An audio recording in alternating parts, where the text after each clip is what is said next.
right here at J-Tech Automotive, and today we're explaining the power flow on this cutout on this manual transmission. First things first, from your left to the right, we got the input shaft. For the input shaft, we gotta have our first gear, second, third, and fourth. If you have any questions about if you question yourself on which gear is which, the higher gear is always, or the lower gear is always going to be the bigger,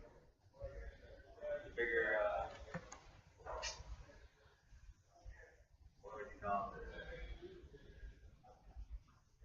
The bigger gear, due to less torque, okay? Or it needs more torque, I'm sorry. Okay? So, with that being said, power flow. From here, it'll go into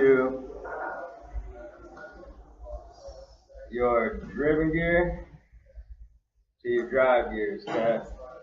Where it's gonna go, it's gonna shoot power from here and engage into your first gear, okay? Once it locks down, in your first gear, okay? And so on. This is always gonna be your driven and it's your drive.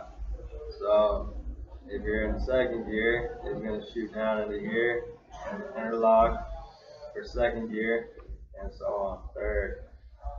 Fourth is straight through.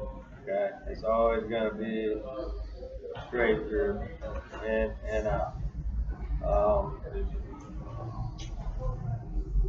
And other than that, that's pretty much it. So catch me on the clutch, and I'll be right back set up for that. Thanks. Alright, on to the clutch assembly. First things first, we got our flywheel. Flywheel has the pilot bearing, and then onto the clutch assembly, and then onto our pressure plate.